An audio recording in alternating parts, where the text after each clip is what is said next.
Hi guys, it's Chris at Cork and Crown, back in my cider shed with no cider to try. No perry, no gin, no ice cider, no Pomona, none of that nonsense. Got something else. They got sent in the post. So I was invited to join something called the Hive Club by Afon Mead producers in Wales. And that means I get sent samples of new stuff to try. And then I give them feedback and so forth, you know, and that's the deal. So what did I receive today? I received 2 little bottles of mead. There they go with handwritten labels. How about that?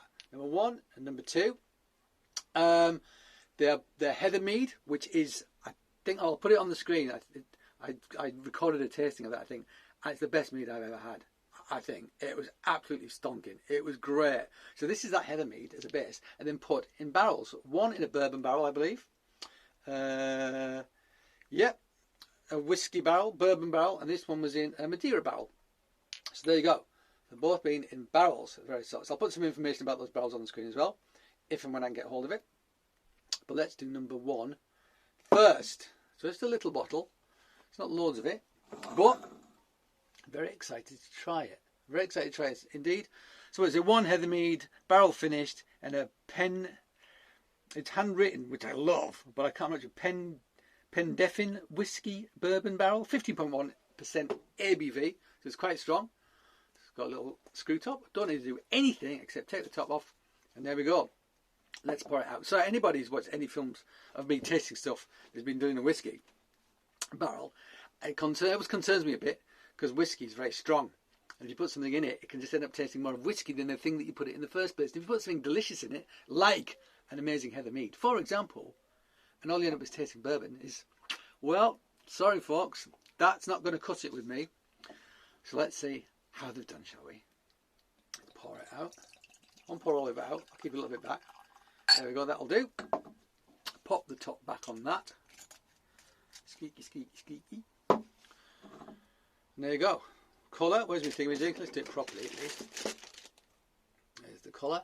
So it's quite pale actually. Pale, sort of lemon, like a pale gold. Very pale gold, I'm going to say. It's hazy as well. Don't know how long it was in said barrel. But, let's give it a sniff. So, there's that awesome honey aromatic I remember from this particular mead. It is fantastic. There's almost like a buttery, it's almost textural, like buttery on the nose in terms of texture. You're wonderful. Really deep, dark honey character. Fantastic. My mouth is watering.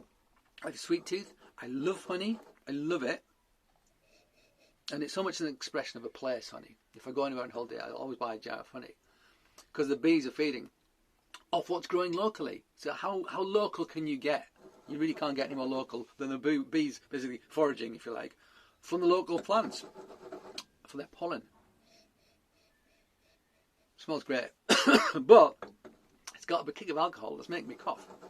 There's definitely a whiskey element to it. Definitely there. It's quite a high note, right? In my nose, it's making my eyes water a little bit. It's definitely there. Definitely there.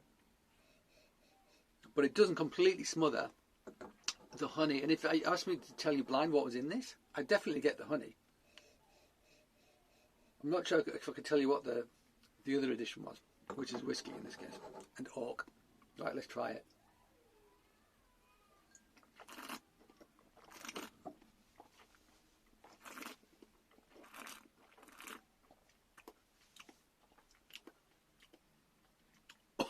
Awesome. I mean, boom. The honey is front and centre. It really is. The honey is the thing I really get. That makes me very, very happy because I absolutely love it. There is whiskey. I'm getting it more at the back of the palate though than on the front. There's hints of it on the palate, but actually it's what I'm getting more, to be perfectly honest, is the kick of alcohol. The heat is very warming. And if you noticed, I coughed a little bit because the alcohol took me by surprise. It's much stronger than I thought it was going to be. So what I'm getting is primarily mead, the heather mead, which is a great thing because that's what I wanted to get. but I'm getting the blast of alcohol as well on the back end. But I'm not getting too much of the actual whiskey character. I'm just getting the heat. The more of the heat. It's almost got a medicinal character down my throat from the heat from the booze. It feels like it's more than 15% actually because of that hit of whiskey. So what I would say is, it's delicious. It's absolutely delicious. What I feel the whiskey's brought to the party is more of the kick of alcohol, the heat on the back, and less of the flavour. I'm not sure how much that advances the mead. Because it makes it harder to drink. If you're a big fan of whiskey and a big fan of mead, you'd absolutely try some of this. You absolutely should, because it is absolutely delicious. It really is. What I'm not sure about is whether the bourbon barrel has brought as much flavour as I would like, and it's actually brought more of a heat kick on the back end, which catches in the throat. That's my take on it. Flipping heck.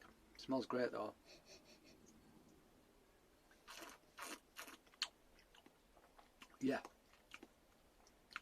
Yeah, but I mean, still delicious. I'm being tough. I'm being tough because the heather mead is flipping great. If you're going to mess about with it, you better mess about with it in a good way. Still delicious. Absolutely worth trying. Absolutely worth trying. I'm not sure they've extracted as much as they could in terms of the flavour profile of the whiskey. And what they've got more is the kick of heat at the end, which makes it more of a challenging drink than it was without the whiskey, if you see what I mean. But still, gorgeous stuff. Gorgeous stuff. If you're into honey and you're into whiskey, yeah, get some of that. But you can't get it yet because it isn't released.